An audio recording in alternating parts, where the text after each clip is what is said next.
আসসালামু আলাইকুম। Hello everyone, কেমন আছেন সবাই? আশা করছি সবাই ভালো আছেন। এবং আমি পরবর্তী আরেকটা এপিসোড নিয়ে আপনাদের সাথে সরাসরি টপিকে চলে যাচ্ছি, যেহেতু এই ভিডিওটাও একটু বড় হতে পারে তুলনামূলকভাবে। কারণ একজন প্রবাস থেকে মানে ইতালি থেকে একজন ভাই প্রশ্ন করেছেন। তো ওনার জন্য এই প্রশ্নটা যতটুকু সম্ভব অথেন্টিক ইনফরমেশন জানানোর চেষ্টা করবো। এই জন্য আর ভালো মন্দ কে কেমন আছেন আর জিজ্ঞাসা করলাম না। আমি আল্লাহর রহমতে ভালো আছি, আলহামদুলিল্লাহ। আচ্ছা, যিনি প্রশ্ন করেছেন ওনার নাম হচ্ছে মামুন সর্দার। পুরো নামটা ইউটিউব চ্যানেলের মধ্যে আমি এখানে যেটা দেখতে পাচ্ছি না কমেন্ট সেকশনে। মামুন সর্দার ভাই প্রশ্ন করেছেন। আসসালামু আলাইকুম ভাই। ওয়ালাইকুম আসসালাম। আমি ইতালি থেকে বলছি। বাংলাদেশের ড্রাইভিং লাইসেন্স কিভাবে পেতে পারি সেটা নিয়ে একটা ভিডিও বানালে খুবই উপকৃত হতাম। আচ্ছা, সর্দার মামুন ভাইকে ধন্যবাদ জানাচ্ছি বাংলাদেশের ড্রাইভিং লাইসেন্স করার ব্যাপারে, ড্রাইভিং লাইসেন্স করে গাড়ি চালানোর ব্যাপারে আগ্রহ প্রকাশ করার জন্য। কারণ এখন বর্তমানে বাংলাদেশের ট্রাফিক, রোড কন্ডিশন যেই অবস্থা, সব কিছু মিলে আসলে নির্ধারিত ট্রেনিং করে যথাযথ বৈধ কাগজপত্র নিয়ে ড্রাইভিং লাইসেন্স এগুলো আপনি ড্রাইভিং পরীক্ষা দিয়ে অর্জন করে আপনাকে রোডে নামা, এটাই হচ্ছে একজন আদর্শ নাগরিকের বৈশিষ্ট্য এবং অবশ্যই একটা বাধ্যতামূলক কাজ। আচ্ছা, আমি সরাসরি টপিকে চলে যাই। এখানে আমি যতটা সম্ভব মোটামুটি 100% অথেন্টিক ইনফরমেশন, তারপর আপনি কিভাবে কোত্থেকে যোগাযোগ করতে পারবেন এবং ইনফরমেশন পাবেন আমি এটার লিঙ্ক আমার ডেসক্রিপশন বক্সের মধ্যে দিয়ে দিব। এইখানে গিয়ে আপনি সেটা জানতে পারবেন। তো প্রথমতই আপনাকে ড্রাইভিং লাইসেন্স বাংলাদেশে যদি করতে চান, আপনাকে কিন্তু বাংলাদেশে উপস্থিত থাকতে হবে, সশরীরে উপস্থিত থাকতে হবে। এবং আপনাকে যেটা করতে হবে, বাংলাদেশে যে কোনো বিআরটিএ থেকেই আপনি সেটা করতে পারেন, কোনো সমস্যা নেই। আপনি যে আপনার এলাকা থেকে করতে হবে, আপনার জেলা থেকে এমনটা নয়, আপনি চাইলে যে কোনো জেলা থেকে করতে পারেন, আমি এমনটাই জেনেছি। আচ্ছা, তো বাংলাদেশে আপনি ড্রাইভিং লাইসেন্স করতে গেলে আপনার এখানে দুইটা ক্যাটাগরি আছে, একটা হচ্ছে পেশাদার আর একটা হচ্ছে অপেশাদার। পেশাদার লাইসেন্সটার নাম বা ইংরেজিতে যদি বলে এটাকে প্রফেশনাল লাইসেন্স বলা হয়, আর অপেশাদার লাইসেন্স বলা হয়। অনেকের প্রশ্ন থাকতে পারে, আমি একটু ভেঙে দেওয়ার চেষ্টা করি। অনেকের প্রশ্ন থাকতে পারে যে ভাই পেশাদার, নন প্রফেশনাল এবং প্রফেশনাল লাইসেন্সের আসলে ক্যাটাগরিটা কেন করা হয়েছে বা কি কাজ। এক বাক্যে যদি বলতে চাই, পেশাদার লাইসেন্স যদি আপনার থাকে বা যার থাকবে, সে শুধুমাত্র তার ব্যক্তিগত গাড়িও ড্রাইভ করতে পারবে, পাশাপাশি গাড়ি বা বাইক এগুলো ড্রাইভ করতে পারবে, পাশাপাশি সে কোথাও চাকরিও করতে পারবে, কোনো অফিসে বা কোনো প্রতিষ্ঠানে সে চাকরি করতে পারবে, মানে যেটাতে সে গাড়ির ড্রাইভিং লাইসেন্স ব্যবহার করে সে গাড়ি ড্রাইভ করে টাকা উপার্জন করার সেই কাজটা করতে পারবে। আর অপেশাদার লাইসেন্সের বা নন প্রফেশনাল লাইসেন্সের বিষয়টা হচ্ছে সেটা শুধুমাত্র তার ব্যক্তিগত গাড়ি ড্রাইভ করতে পারবে, পাশাপাশি চাইলে বর্তমানে বাংলাদেশে যেহেতু রাইড শেয়ারিং সেক্টরগুলো আছে, উবার, পাঠাও, ইনড্রাইভের কথা বলছি না যেহেতু এটা এখন পর্যন্ত লিগেল না, দুঃখিত। এছাড়া অন্যান্য যে প্ল্যাটফর্মগুলো আছে, গাড়ি বুক ইত্যাদি, এই সকল জায়গাগুলোতে নন প্রফেশনাল লাইসেন্স দিয়েও আপনি গাড়ি ব্যবহার করতে পারবেন বা ইনকাম করতে পারবেন, সেক্ষেত্রে কোনো বিধিনিষেধ নেই। তবে আপনাকে যেটা করতে হবে, বিআরটিআই থেকে একটা এনলিস্টমেন্ট সার্টিফিকেট নিয়ে নিতে হবে যে আপনি আপনার ড্রাইভিং লাইসেন্স ব্যবহার করে এই রাইড শেয়ারিংয়ের কাজগুলো করছেন। আচ্ছা, তারপরে আমি পুনরায় প্রসঙ্গে ফিরে যাই।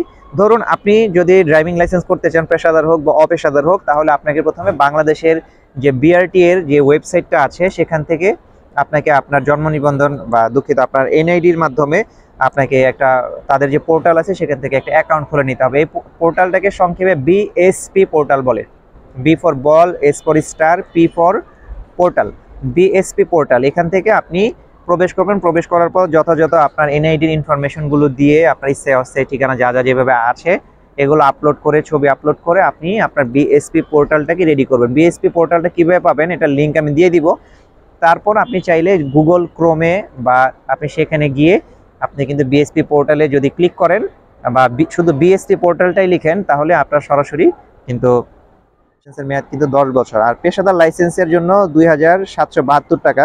এখন এখানে যে ইনফরমেশনটা আসছে এটার ফিটা সম্ভবত বেড়েছে, বাট এখানে কেন আসলে তারা কম দেখাচ্ছে বুঝতে পারছি না। পেশাদার অপেশাদারের লাইসেন্সের ফি প্রায় সেমই আমি যতটুকু জানি বর্তমানে। শুধু পেশাদার লাইসেন্সের ক্ষেত্রে ডোপ টেস্ট করতে হয়, এটার জন্য আলাদা হয়তো মেডিকেল টেস্টের ফিটা দিতে হয়। আর পেশাদার লাইসেন্সের মেয়াদ কিন্তু আপনার 5 বছরের থাকে, 5 বছরের বেশি হয় না। পেশাদার লাইসেন্সের ক্ষেত্রে আপনি হালকা, ভারী, মিডিয়াম যাই করেন না কেন, এটার মেয়াদ থাকে 5 বছর। তো আপনি এগুলো সব ডকুমেন্ট যখন রেডি হয়ে যাবে, আর একটা বিষয় হচ্ছে আবেদন ফর্ম পূরণের সময় যেটা আপনাকে আমি বলেছি যে প্রয়োজনীয় ইনফরমেশন বলতে ছবি ছাড়া তো কাজ হয় না, আপনার কিন্তু ছবি অবশ্যই লাগবে, সদ্য তোলা সাম্প্রতিক সময়ে আপনার যে ছবি সেই ছবি কিন্তু আপনাকে তুলে নিয়ে যেতে হবে। তো এই হচ্ছে মোটামুটি ফুল প্রক্রিয়া। তারপর আপনার যখন এক্সামটা শেষ হয়ে যাবে, এক্সাম শেষ হওয়ার পর আপনার তো লাইসেন্সে পরীক্ষা পাস করলেন কিনা সেটা জানতে হবে। যেমন আমি এখান থেকে যে তথ্যটা দেখতে পেলাম সেটা কিন্তু আপনাকে বলছি, তাদের যে পোর্টালটা, যে পোর্টালে আপনি অ্যাকাউন্ট ওপেন করলেন সেই পোর্টালে চলে যেতে হবে। পোর্টালে চলে গিয়ে আপনি সেখানে আপনার মোবাইলের মেসেজ অপশনে যাবেন। আচ্ছা, সেখানে কিন্তু একটা কিউআর কোডও দেওয়া থাকে। বর্তমানে এখন সবকিছুর মধ্যে কিউআর কোড করে স্ক্যান করে ইনফরমেশন ভেরিফাই করার বা যাচাই বাছাই করার কিন্তু অপশন চালু হয়ে গিয়েছে। সেখানে কিউআর কোড স্ক্যান করে আপনি জানতে পারবেন। এছাড়াও আপনি মেসেজ অপশনে গিয়ে যদি লেখেন ডিএল লিখে একটা স্পেস দিবেন, তারপর রেফারেন্স নাম্বার। যখন আপনি একটা লার্নার লাইসেন্স কপি পাবেন, সেখানে উপরে দিকে আপনার একটা রেফারেন্স নাম্বার থাকবে, ডিএন বা ডিএল এভাবে লেখা থাকে। ওই রেফারেন্স নাম্বারটা আপনি টাইপ করে 26969 এই নাম্বারে যদি আপনি পাঠিয়ে দেন, তাহলে এটার বর্তমান অবস্থাটা আপনি জানতে পারবেন। আবার লাইসেন্সটা যখন আপনি পাস হয়ে যাবেন, তখন আপনাকে কিন্তু মাঝে মাঝে স্ট্যাটাস চেক করে দেখতে হবে লাইসেন্সটার কি অবস্থা। লাইসেন্সটা কিন্তু বেশ কয়েকটা ধাপে হয়। আপনার যখন বিআরটিএ পোর্টালে দেখালো যে আপনি পাস করছেন, এরপর কখনো দেখাবে এটা তার শাখা অফিসে জমা হয়েছে, অফিসে প্রিন্টিংয়ের জন্য গিয়েছে, ডেলিভারির জন্য প্রস্তুত হয়েছে, ডেলিভারি করা হয়েছে। তো এগুলো অনেক কিন্তু বিষয় থাকে, এগুলো আপনাকে আপ টু ডেট একটু নজর রাখতে হবে। তারপর প্রয়োজন অনুসারে আপনাকে বিআরটি অফিস থেকে এটা সংগ্রহ করতে হতে পারে। তো ড্রাইভিং লাইসেন্সের করার প্রক্রিয়া মোটামুটি হচ্ছে এইটা। আমি হয়তো মামুন সর্দার ভাইকে অ্যান্সার করতে পেরেছি। এরপরও যদি কোনো গ্যাপ থাকে, আপনি অনুগ্রহ করে বিএসপি পোর্টালে যাবেন, সেখানে ফুল ডিটেলস দেওয়া আছে। আবারও বলবো যে আপনারা চেষ্টা করবেন যে নিজে নিজে লাইসেন্সটা করে নেওয়ার, কোনো ব্রোকারের সাহায্য সহযোগিতা ছাড়া। আপনি যদি ভালো মোটামুটি ড্রাইভিং বাইকিং এগুলো পারেন, এগুলো অনেক ক্ষেত্রে বর্তমানে বাংলাদেশে লাইসেন্স করার জটিলতা কিন্তু অনেকটা কমে গিয়েছে। অবশ্যই যে কোনো ব্রোকার বা দালাল যারা থাকবে করার চেষ্টা করবে, তাদেরকে হাতে পেলে ধরিয়ে দিবেন এবং নিজে অবশ্যই অথেন্টিক উপায়ে কাজগুলো করার চেষ্টা করবেন।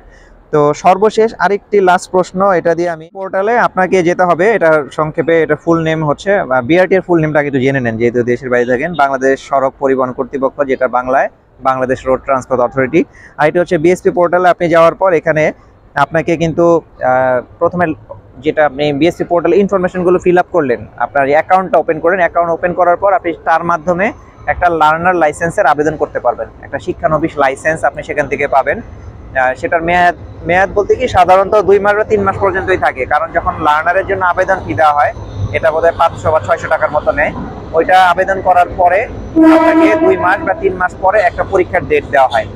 এবং বাংলাদেশে কিন্তু বর্তমানে একই দিনেই পরীক্ষা, মানে লিখিত পরীক্ষা, মৌখিক পরীক্ষা এবং আপনার প্র্যাকটিক্যাল এক্সাম একই দিনে, সেই একই বিআরটি এর মধ্যে আপনার কিন্তু এই টেস্টটা অনুষ্ঠিত হয়ে যায়। এবং আপনাকে প্রথমে যেটা করলেন, নিবন্ধন করলেন বিএসপি পোর্টালে নিবন্ধন করার পরে আপনি সেখান থেকে আপনার লাইসেন্স লার্নারের জন্য অ্যাপ্লাই করলেন। লার্নার অ্যাপ্লাই করার পরে আপনি একটা ডেট পেলেন। সেই লার্নার দিয়ে আপনি সাথে রেখে কিন্তু সিটির মধ্যে বা ড্রাইভ করার পারমিশন কিন্তু পাবেন না। আপনাকে কিন্তু লাইসেন্স পাওয়ার পরেই, বা লাইসেন্স পাওয়ার পর বলতে আপনি যখন এক্সাম দিবেন, আপনি এক্সামে পাস করে যান, তখনই কিন্তু সেই অস্থায়ী কাগজ দিয়ে বা ড্রাইভিং লাইসেন্স দিয়ে আপনি কিন্তু চলতে পারবেন। কিন্তু লার্নারের কাজ কিন্তু পারবেন না। লার্নার দিয়ে আপনি যেটা করতে পারবেন, আপনার যখন ড্রাইভিং ট্রেনিং স্কুলগুলোতে যখন ট্রেনিং করবেন, তখন আপনার যদি লার্নারের লাইসেন্সটা থাকে, তখন শো করতে পারবেন যে আপনি এখন শিক্ষানবিশ, সেটা শিখছেন। ঠিক আছে, এই হলো লার্নারের বিষয়। লার্নার পাওয়ার পর 2 মাস বা 3 মাস পরে আপনার একটা স্পেসিফিক ডেট দিবে। ওই ডেটে আপনি আপনার প্রয়োজনীয় লার্নারের যে ইনফরমেশনগুলো আছে, এগুলো নিয়ে সরাসরি চলে যাবেন। সকালবেলায় যেই বিআরটি এর অ্যাড্রেসটাও দেওয়া থাকবে, সেখানে চলে যাবেন। এবং সেখানে চলে যাওয়ার পরে যথাক্রমে আপনি প্র্যাকটিক্যালও আগে হতে পারে, কখনো কখনো আপনার থিওরিটিক্যালটা আগে হয়, থিওরি টেস্টটা আগে হয়, তারপর মৌখিক টেস্টটা বোধহয় লাস্টের দিকে না, খুব সম্ভবত আগে পিছু হতে পারে। তারপর একই দিনে আপনার থিওরিটিক্যাল প্র্যাকটিক্যাল সবগুলো হয়ে যাবে। ফি এর কিছু বিষয় থাকে, যেমন আপনার যদি অপেশাদার লাইসেন্সের ফি হচ্ছে মূলত 4497 টাকা।